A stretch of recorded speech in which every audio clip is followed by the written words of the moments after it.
Hello students, आज हम चर्चा करेंगे R.H. टॉनी के राजनीतिक विचारों के विषय में। R.H. टॉनी 20वीं शताब्दी के एक अंग्रेज इतिहासकार हैं, समाज व्यवस्था के महत्वपूर्ण आलोचक हैं, एक प्रभावी शिक्षाविद हैं और सबसे बढ़कर एक नैतिक समाजवादी दार्शनिक हैं, जिनके विचारों ने समसामयिक राजनीतिक, सामाजिक और शैक्षिक जीवन के इतिहास को बनाने में प्रभावी भूमिका निभाई है।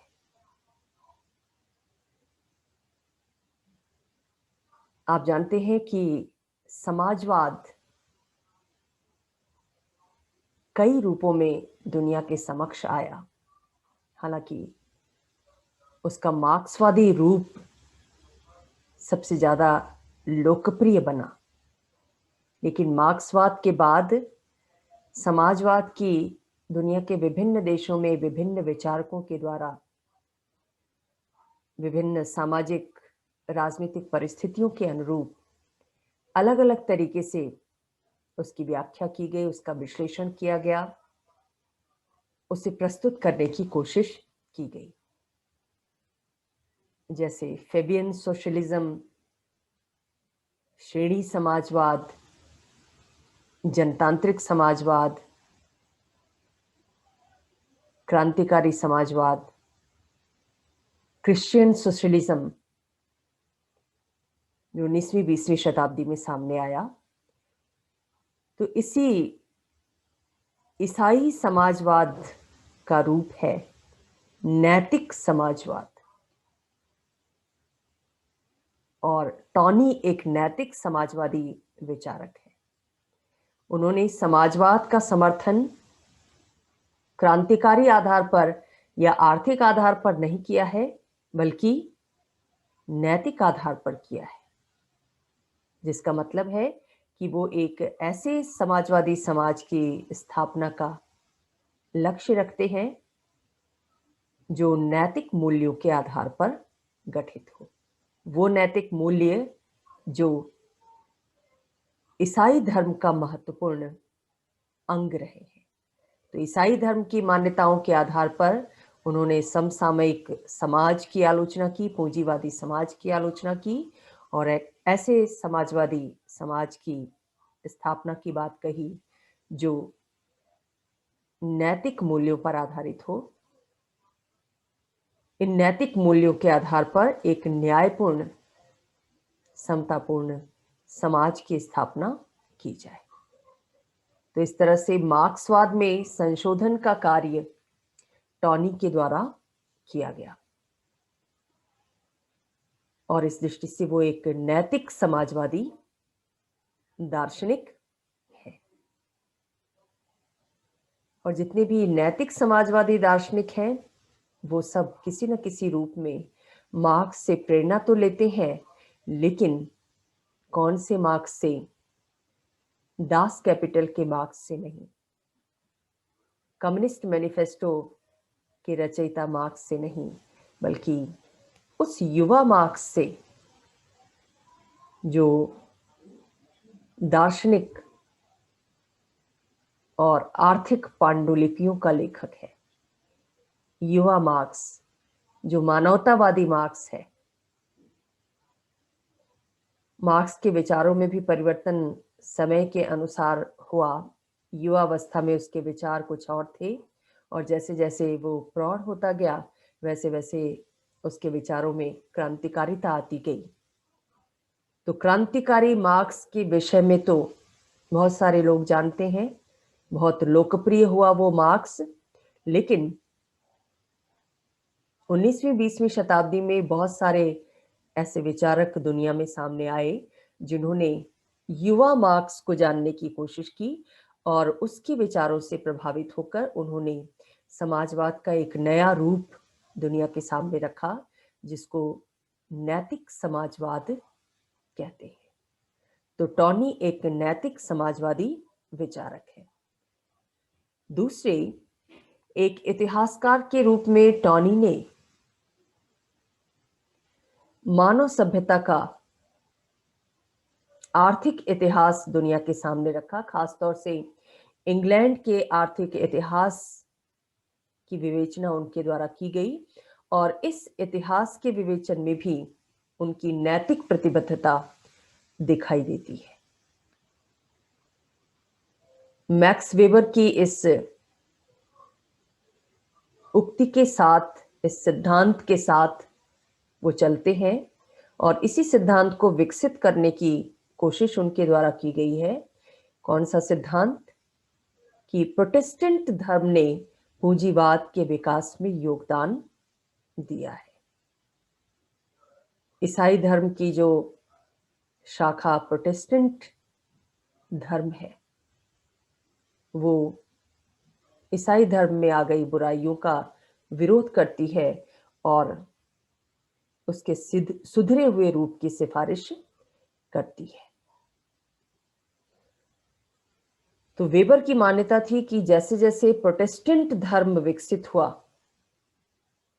कैथोलिक धर्मावलंबियों का विरोध शुरू हुआ, वैसे वैसे यूरोपीय समाज में पूंजीवाद का विकास हुआ, औद्योगिकरण का मार्ग प्रशस्त हुआ, क्योंकि प्रोटेस्टेंट धर्म के अंतर्गत लोगों की स्वतंत्रता पर, तर्क की शक्ति पर, बौद्धिकता पर, विवेकशीलता पर ज्यादा जोर दिया गया। और ये प्रवृत्ति पुनर्जागरण की प्रवृत्ति थी। लिहाजा इस प्रवृत्ति का जब आर्थिक क्षेत्र में डेवलपमेंट हुआ तो पूंजीवाद सामने आया, औद्योगिक समाज सामने आया। तो प्रोटेस्टेंट धर्म और पूंजीवाद के विकास के बीच एक सह संबंध देखते हैं टॉनी। इतिहास की आर्थिक व्याख्या करते समय उन्होंने इस तथ्य को भी विश्लेषित करने का प्रयास किया है।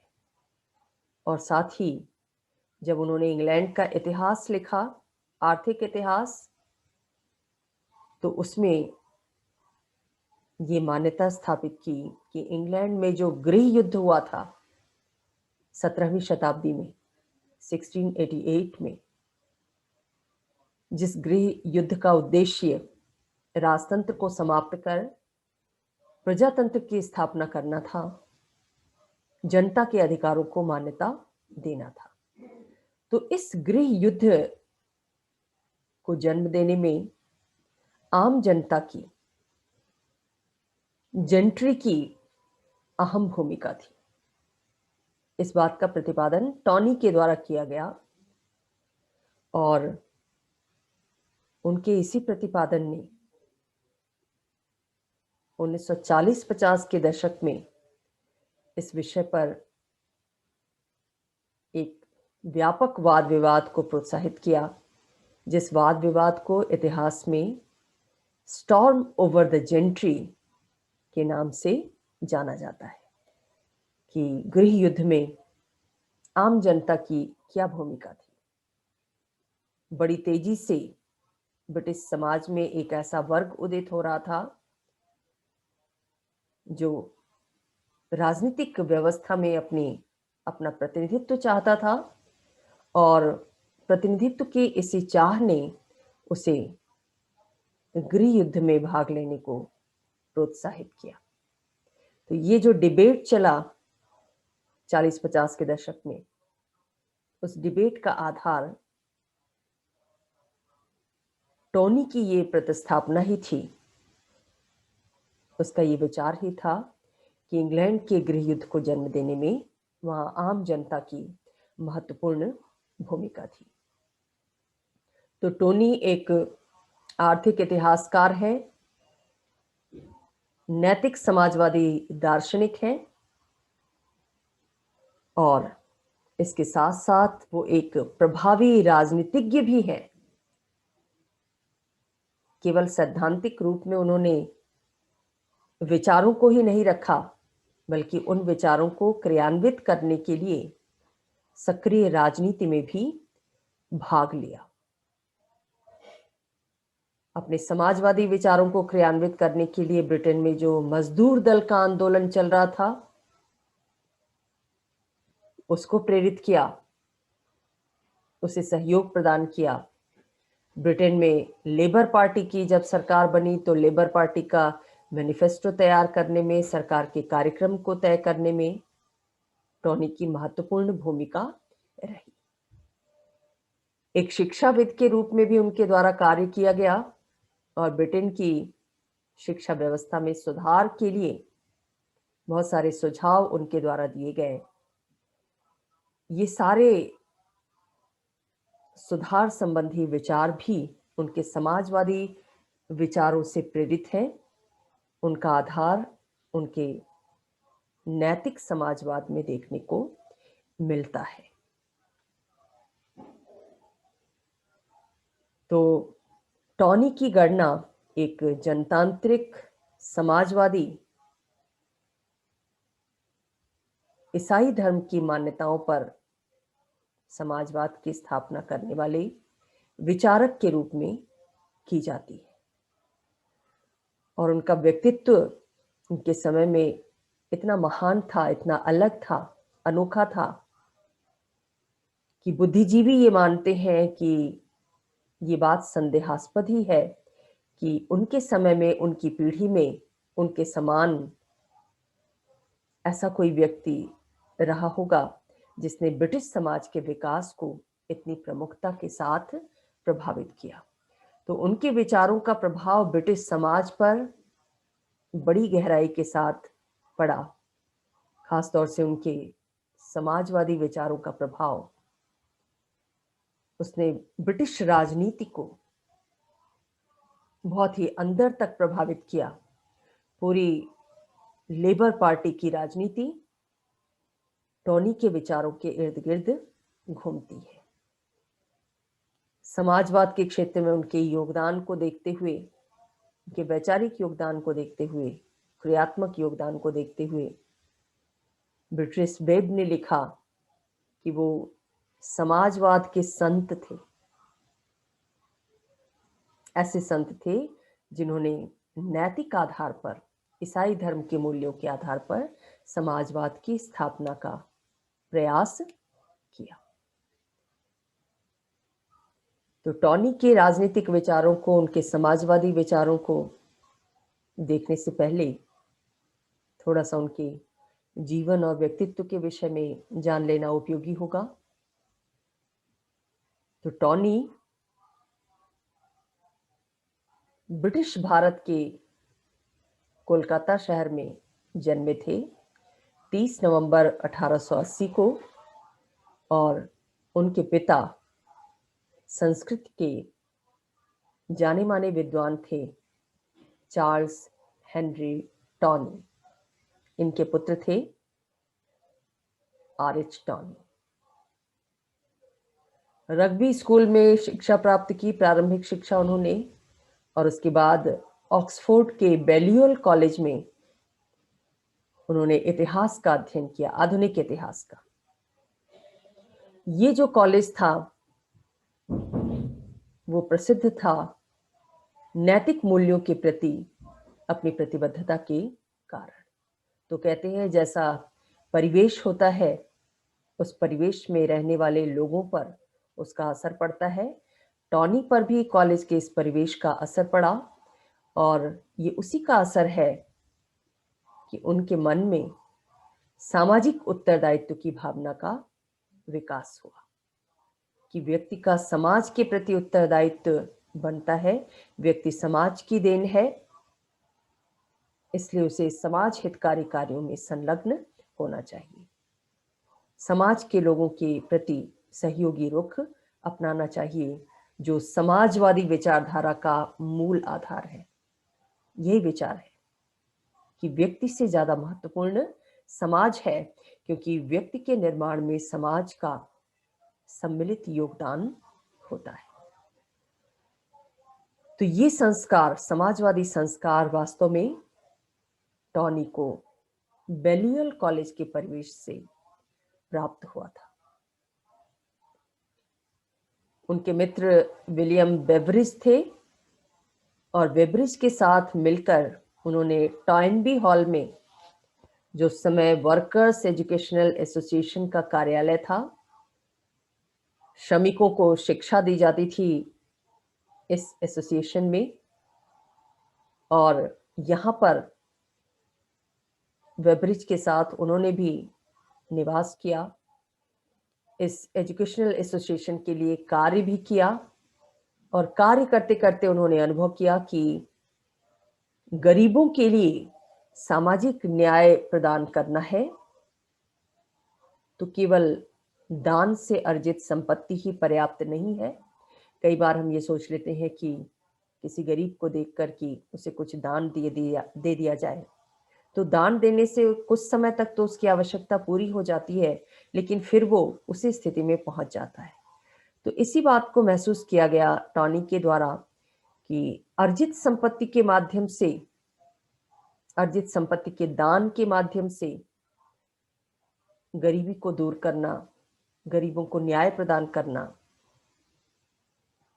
संभव नहीं है, बल्कि इसके लिए एक सिस्टमेटिक प्रयत्न किया जाना चाहिए, व्यवस्थित ढांचा बनाया जाना चाहिए, समाज का ढांचा, राज्य का ढांचा, ऐसी संस्थाएं स्थापित की जानी चाहिए, ऐसे नियम बनाए जाने चाहिए, ऐसी कानूनी व्यवस्था होनी चाहिए जिससे गरीबी धीरे धीरे अपने आप दूर होती जाए और सभी को समाज में न्याय की प्राप्ति हो सके।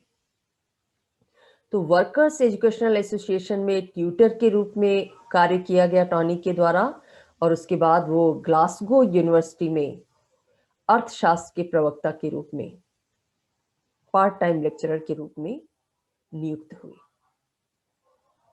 जो वर्कर्स एसोसिएशन था, इस एसोसिएशन के माध्यम से टॉनी किसके संपर्क में आए? जो श्रमिक वर्ग था उसके संपर्क में आए, बुनकरों के, मिट्टी के बर्तन बनाने वाले कुम्हारों के, खदान मजदूरों के, और इवन औद्योगिक व्यवस्था में कार्य करने वाले इंजीनियर्स से भी उनका संपर्क हुआ। उनका अनुभव उन्हें प्राप्त हुआ, उनके विचारों से, उनके कार्य की दशाओं से, उनकी मनस्थिति से वो अवगत हुए, और इस तरह से उन्हें राजनीति विज्ञान के, अर्थशास्त्र की उन समस्याओं को समझने का मौका मिला जिनको केवल किताबों से नहीं समझा जा सकता है।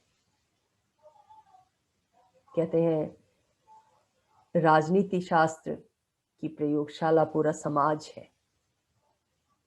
समाज में आए दिन प्रयोग होते रहते हैं। कभी वो प्रयोग कानूनों के रूप में होता है, तो कभी कानून के प्रति प्रतिक्रियाओं के रूप में होता है, कभी संगठन के रूप में होता है, कभी आंदोलन के रूप में होता है, कभी नाना वर्गों की नाना समस्याओं के रूप में होता है। तो इन समस्याओं को, राजनीतिक समस्याओं को, सार्वजनिक जीवन की समस्याओं को, सार्वजनिक जीवन का प्रत्यक्ष अनुभव प्राप्त करके ही समझा जा सकता है। और ये समझ टॉनी की विकसित हुई किनके मध्य रहकर? वर्कर्स एजुकेशनल एसोसिएशन में, इन वर्कर्स के मध्य रहकर। तो जीवन का, सार्वजनिक जीवन का एक अच्छा खासा अनुभव, राजनीति संबंधी विषयों की जानकारी टॉनी को अनुभव से प्राप्त हुई, इसलिए उनकी जो वैचारिक पद्धति है वो अनुभविक है, अनुभवों पर आधारित है, अवलोकन पर आधारित है, केवल सैद्धांतिक नहीं है। इसके अलावा टॉनी के व्यक्तिगत जीवन का एक महत्वपूर्ण पक्ष ये भी है कि वो एक ईसाई धर्मावलंबी थे, लेकिन ईसाई धर्म के प्रति उनकी जो आस्था थी उसको उन्होंने अपने निजी जीवन तक सीमित रखा था।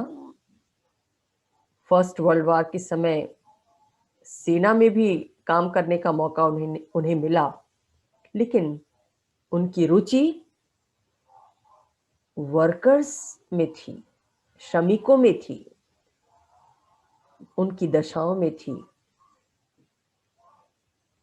उनके जीवन को सुधारने में थी, यानी समाजवादी विचारधारा में थी। इसलिए वो फिर से वर्कर्स एजुकेशनल एसोसिएशन में लौट आए और उनके लिए आजीवन कार्य करते रहे, उनको सामाजिक न्याय उपलब्ध कराने के लिए उन्होंने आजीवन समाज में, अर्थव्यवस्था में और राजनीतिक व्यवस्था में परिवर्तन की आवश्यकता अनुभव करते हुए उसमें परिवर्तन के सुझाव भी नाना रूपों में दिए। 1918 में उन्होंने क्रिश्चियनिटी एंड इंडस्ट्रियल प्रॉब्लम्स इस विषय पर एक रिपोर्ट लिखी, जो रिपोर्ट उनके समाजवादी विचारों को दर्शाती है। और ये रिपोर्ट इतनी महत्वपूर्ण थी कि युद्धोत्तर काल में जो भी समाजवादी चिंतन हमें देखने को मिलता है वो इसी रिपोर्ट के आधार पर विकसित हुआ। इतना गहन प्रभाव डाला उनके इस रिपोर्ट ने, जितना न्यू लेफ्टिस्ट चिंतन, नवीन वामपंथी विचार देखने को मिलता है, उसका आधार उनकी ये रिपोर्ट ही बनी। 1917 से 1931 तक उन्होंने लंदन स्कूल ऑफ इकोनॉमिक्स में व्याख्याता के रूप में काम किया और 1926 में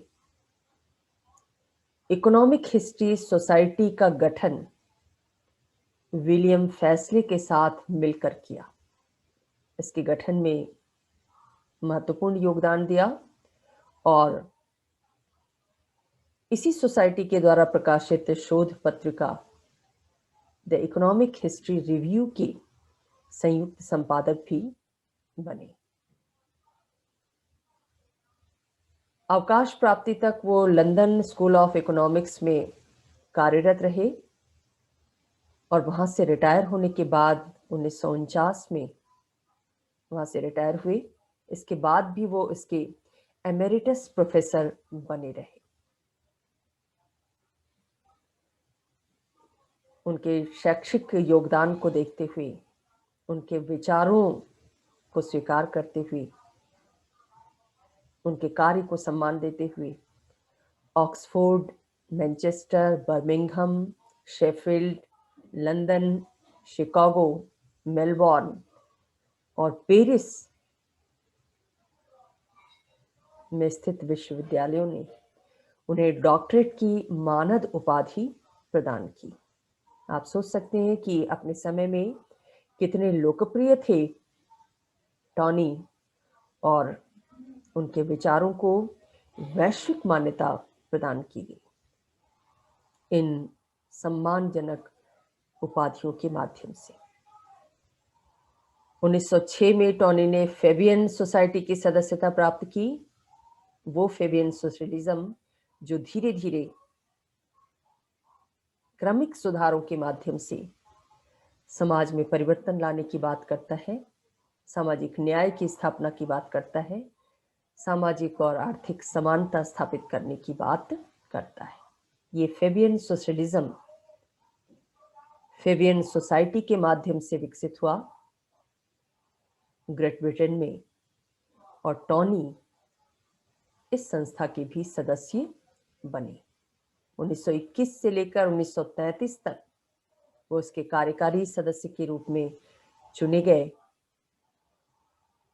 और ब्रिटेन की सक्रिय राजनीति में उन्होंने प्रवेश किया 1918 में, जब लेबर पार्टी की सदस्यता उन्होंने प्राप्त की और उसके टिकट पर 3 बार कॉमन सभा का चुनाव लड़े। हालांकि वो चुनाव जीत नहीं सके। कई सर्वेक्षणों में ये बात सामने आई कि आम जनता उन्हें संत मानती है,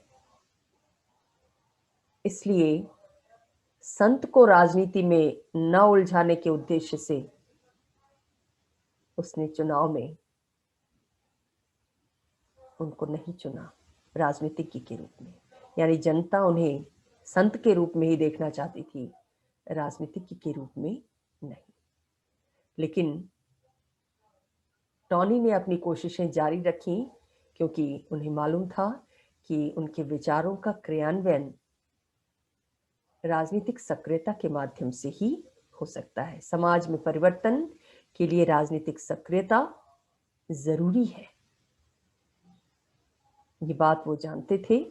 और इसीलिए भले ही वो प्रतिनिधि के रूप में नहीं चुने जा सके, लेकिन उद्योग से संबंधित, शिक्षा से संबंधित कई सरकारी संस्थानों में उन्होंने महत्वपूर्ण भागीदारी निभाई और इन संस्थानों में कार्य करते हुए उन्होंने महत्वपूर्ण सुझाव भी दिए, जिन सुझावों को आगे चलकर ब्रिटिश राजनीति में महत्व भी प्रदान किया गया, माना भी गया।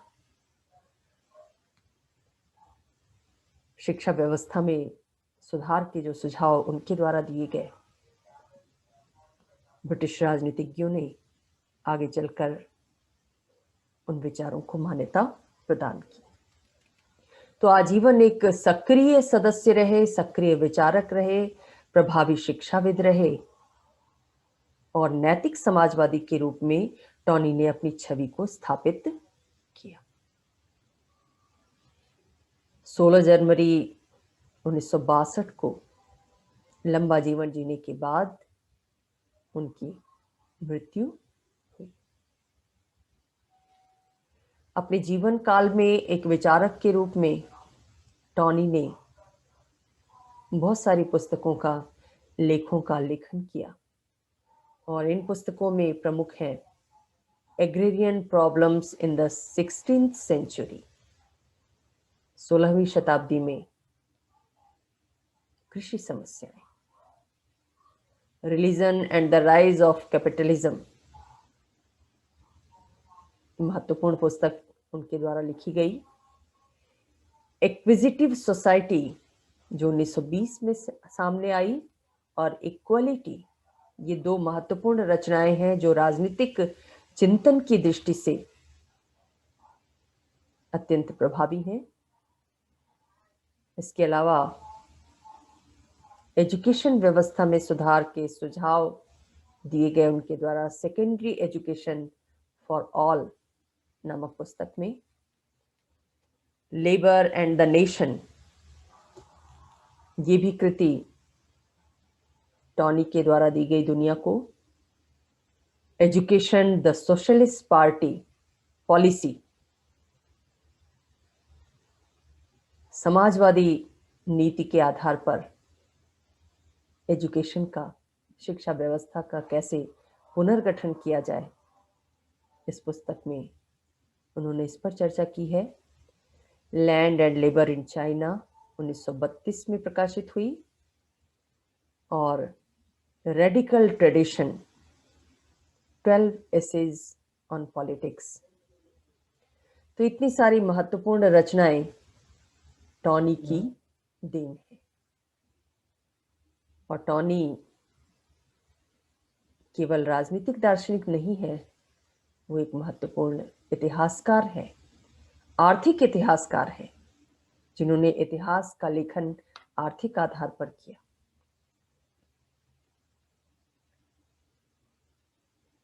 तो उनके राजनीतिक विचारों पर अब हम नजर डालेंगे कि राजनीतिक जीवन के क्षेत्र में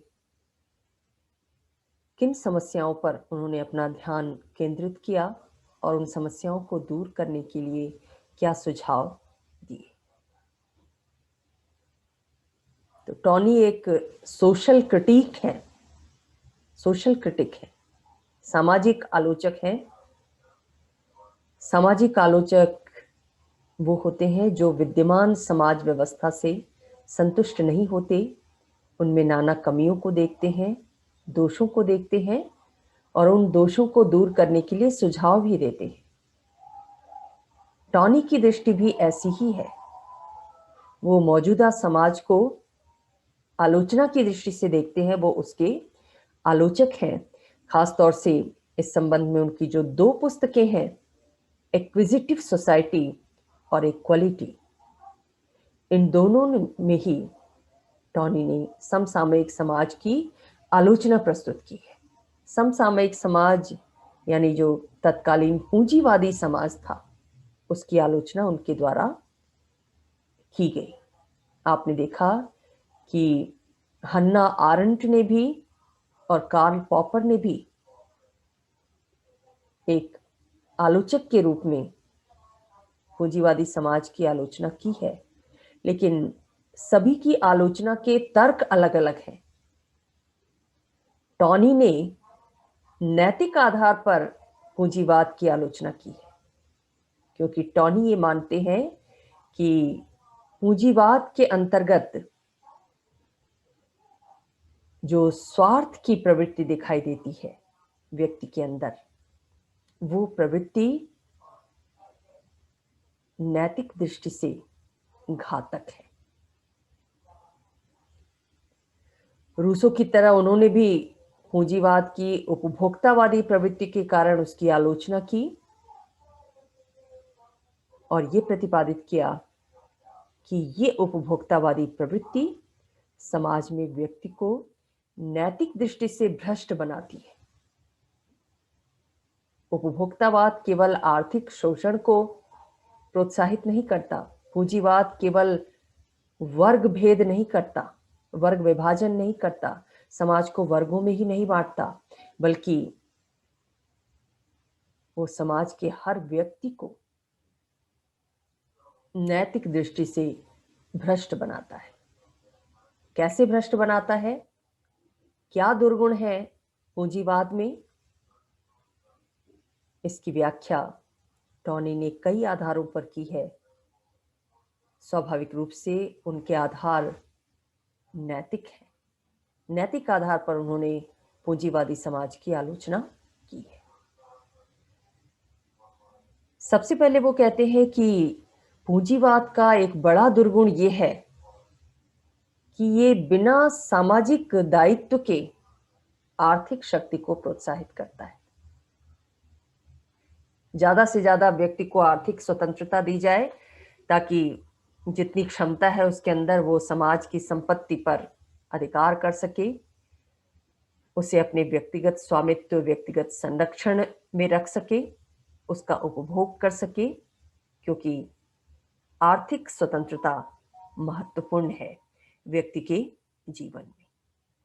टॉनी ने कहा कि आर्थिक शक्ति प्राप्त करना कोई बुरी बात नहीं है, लेकिन उस आर्थिक शक्ति के साथ सामाजिक दायित्व का भाव होना चाहिए, तब तो वो आर्थिक संपत्ति उपयोगी होती है।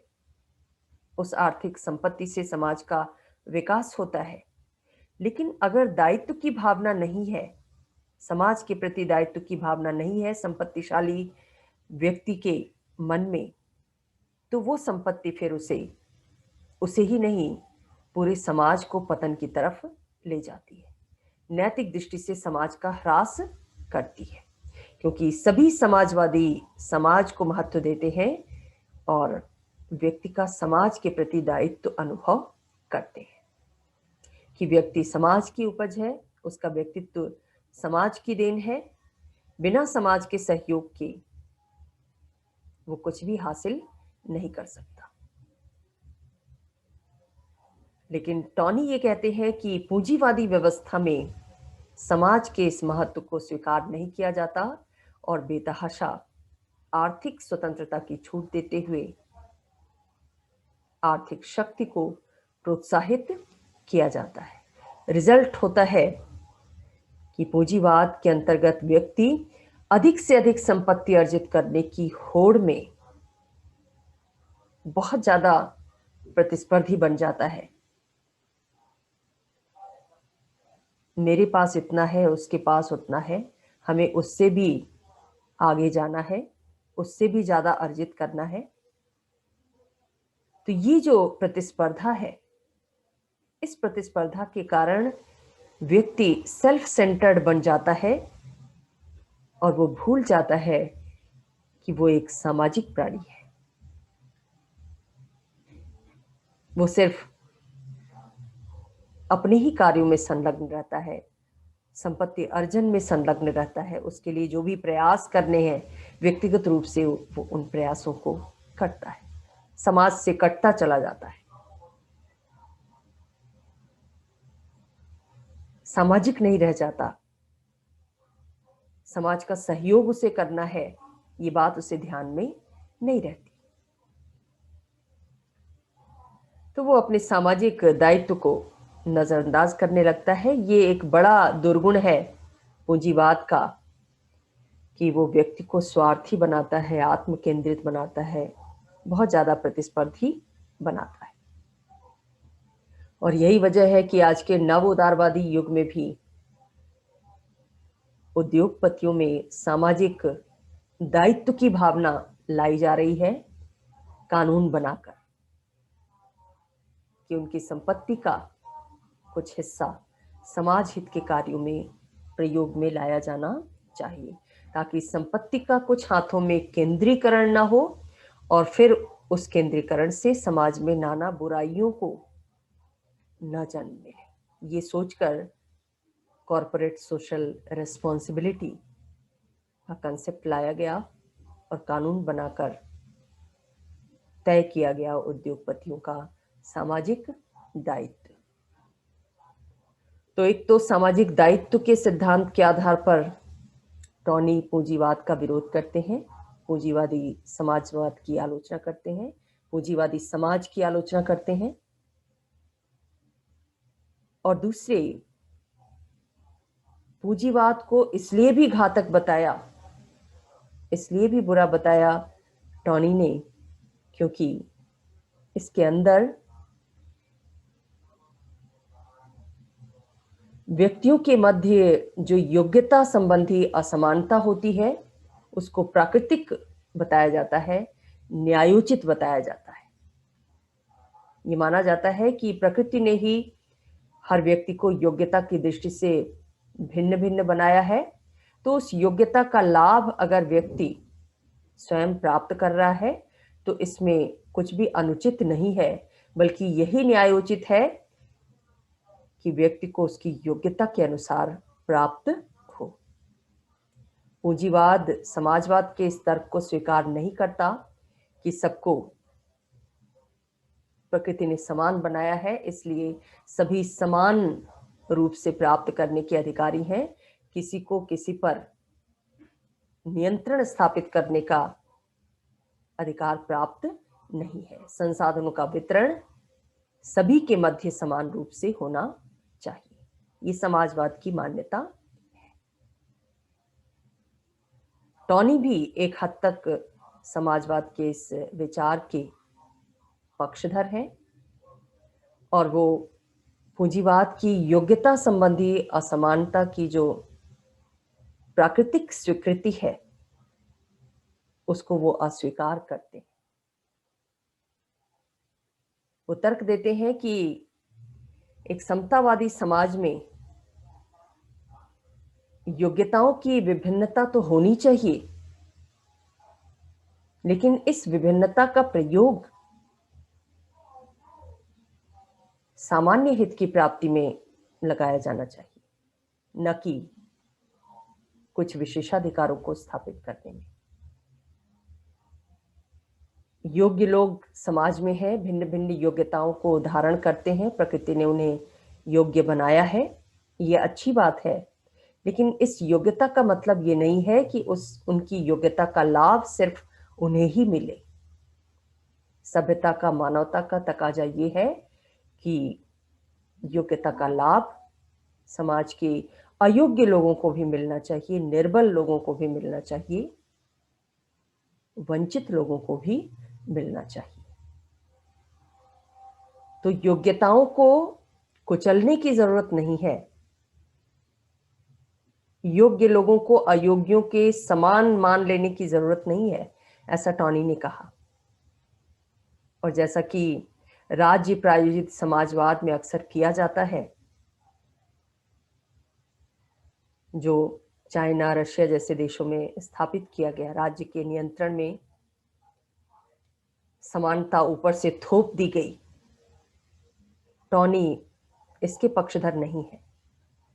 वो कहते हैं योग्यताओं की विभिन्नता समाज के विकास के लिए जरूरी है, उसका सम्मान किया जाना चाहिए, उसे प्रोत्साहित किया जाना चाहिए, लेकिन उसका डायरेक्शन थोड़ा मोड़ देना चाहिए। किस तरफ मोड़ देना चाहिए? कि उस योग्यता का प्रयोग समाज हित के कार्यों में किया जाए। योग्यताओं की भिन्नता का लाभ पूरे समाज को मिलना चाहिए, व्यक्ति विशेष को ही नहीं। अगर एक समतापूर्ण, न्यायपूर्ण समाज की स्थापना की जानी है तो। तीसरे, टॉनी ये कहते हैं कि पूंजीवादी व्यवस्था में नैतिक दृष्टि से एक कमी ये भी दिखाई देती है कि ये व्यवस्था आर्थिक समृद्धि की प्राप्ति के लिए व्यक्ति को व्यक्ति के शोषण का माध्यम बना देती है और इसके कारण मानवीय संबंध भ्रष्ट होते हैं।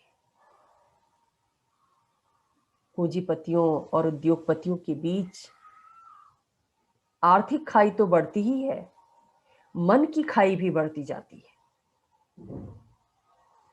क्योंकि श्रमिक पूंजीपति को, संपत्तिधारी लोगों को अपना विरोधी मानने लगते हैं और दूसरी तरफ पूंजीपति भी ज्यादा से ज्यादा संपत्ति एकत्रित करने की चाह में जो कमजोर हैं, मजदूर, श्रमिक, उनके साथ जबरदस्ती करने लगते हैं, उनके श्रम का शोषण करने लगते हैं। तो इससे संबंधों में दूरी आती है, जो एक सौहार्दपूर्ण समाज के विकास की दृष्टि से उचित नहीं है। टोनी कहते हैं कि पूंजीवादी व्यवस्था में धन और सफलता की प्राप्ति एक दैत्य के रूप में है। हर व्यक्ति ज्यादा से ज्यादा धन प्राप्त करने, ज्यादा से ज्यादा सफल होने की होड़ में लगा हुआ है, और ये होड़ इतनी हावी है कि इसने हमारे दिल और दिमाग सहित सभी स्थानों पर कब्जा कर लिया है। ये वो दैत्य है जिसकी पकड़, जिसकी जकड़ दिल और दिमाग सहित सभी स्थानों पर हो गई है। टॉनी ये कहते हैं कि समाजवादियों को इन क्षेत्रों में अपनी पकड़ मजबूत बनानी है, यानी दिल और दिमाग में परिवर्तन लाना है कि सभी का कल्याण होना चाहिए, सभी के साथ न्याय होना चाहिए। यहाँ पर टॉनी के विचार महात्मा गांधी के न्यास के सिद्धांत से मिलते हैं, क्योंकि उस सिद्धांत के अंतर्गत भी गांधी जी ने यही कहा था कि पूंजीपतियों का हृदय परिवर्तन करने की जरूरत है। हृदय परिवर्तन इस रूप में किया जाए कि वो अपनी संपत्ति को समाज की संपत्ति समझें, समाज की धरोहर समझें जो उनके पास सुरक्षित है, और समाज हितकारी कार्यों में उन्हें लगाएं। पूंजीपतियों से उनकी संपत्ति छीनने की आवश्यकता नहीं है, बल्कि उनका हृदय परिवर्तन करने की जरूरत है। तो नैतिक आधार पर पूंजीवाद की आलोचना करते हुए एक सौहार्दपूर्ण समाज की स्थापना के उद्देश्य से टोनी विचार करते हैं और ये कहते हैं कि ये जो पूंजीवादी व्यवस्था है, ये व्यक्ति व्यक्ति के मध्य दूरी को बढ़ाती है, व्यक्ति व्यक्ति के मध्य मानवीय संबंधों को हतोत्साहित करती है, सिर्फ स्वार्थपूर्ण, शोषणपूर्ण संबंधों को प्रोत्साहित करती है। ऐसे संबंधों के साथ एक मानवतापूर्ण, न्यायपूर्ण समाज का विकास संभव नहीं है। इसलिए पूंजीवादी व्यवस्था बुरी है, क्योंकि ये नैतिक दृष्टि से समाज को पतन की तरफ ले जा रही है। चूंकि टॉनी एक ईसाई विचारक हैं, ईसाई समाजवादी हैं, लिहाजा वो पूंजीवाद की व्याख्या ईसाई धर्म की मान्यताओं के आधार पर भी करते हैं और ये कहते हैं कि पूंजीवादी व्यवस्था में समाज में धनी और निर्धन वर्ग के बीच लालच का भाव बढ़ता है। पूंजीवाद व्यक्ति की लालच को बढ़ाता है और केवल ये लालच अमीरों में ही नहीं है, पूंजीपतियों में ही नहीं है, निर्धनों में भी है। और इस लालच को पूरा करने के लिए दोनों ही वर्गों के लोग भ्रष्ट और अनैतिक साधनों का सहारा लेते हैं। समाज की विकृति के लिए केवल धनी वर्ग ही जिम्मेदार नहीं है, निर्धन वर्ग भी उतना ही जिम्मेदार है, क्योंकि वो भी पूंजीपति वर्ग का अनुकरण करना चाहता है, अनुसरण करना चाहता है। वो उनके ही समान धनवान बनना चाहता है, इसलिए उनके ही रास्तों को अपनाना चाहता है। तो दोनों में ही भ्रष्टाचार को प्रोत्साहित करती है। मजदूर भी ये चाहता है कि वो भी येन केन प्रकारेण ज्यादा से ज्यादा संपत्ति अर्जित कर पूंजीपति के समान ही सुविधा युक्त जीवन जिए, सांसारिक वस्तुओं का उपभोग करने में सक्षम हो सके। और इस अनैतिकता का उदाहरण ये है कि समाज में जो व्यापारी वर्ग है वो मिलावटखोरी करता है, जमाखोरी करता है, आम जनता के साथ, उसके स्वास्थ्य के साथ खिलवाड़ करता है। चीजें शुद्ध रूप में नहीं मिल पाती। आप आए दिन आम जीवन में इसका अनुभव कर सकते। रिश्वतखोरी को प्रोत्साहन मिलता है। हर व्यक्ति अपना काम जिस किसी तरीके से भी हो सके कराना चाहता है, अपने हित की पूर्ति करना चाहता है, चाहे उससे समाज की नैतिकता समाप्त ही क्यों ना होती। और कई बार तो नैतिक मूल्यों की बात करने वाले व्यक्ति को पूंजीवादी समाज में आउटडेटेड कह दिया जाता है। निर्धन वर्ग के जो लोग हैं उनका दोष ये है कि वो इन व्यवस्थाओं का विरोध नहीं करते, बल्कि आर्थिक समृद्धि प्राप्त करने के लिए वो भी उसमें भागीदार बन जाना चाहते हैं। तो दोनों वर्गों को भ्रष्ट बनाती है पूंजीवादी व्यवस्था। ईसाई धर्म की मान्यता के अनुसार लालच करना एक पाप है और पूंजीवादी समाज इस लालच को प्रोत्साहित कर पाप को प्रोत्साहित करता है। तो इस तरह से आपने देखा कि कैसे नैतिक आधार पर पूंजीवादी समाज की आलोचना प्रस्तुत की गई टॉनी के द्वारा। और इससे ये भी स्पष्ट होता है कि कैसे टॉनी के विचार कार्ल मार्क्स और एंजल्स के समाजवादी विचारों से भिन्न है, जो पूंजीवादी समाज की आलोचना उसके शोषणकारी स्वरूप और आर्थिक विषमता को प्रोत्साहित करने के कारण ही करते हैं, नैतिक आधार पर नहीं करते। जबकि टॉनी नैतिक आधार पर पूंजीवादी समाज की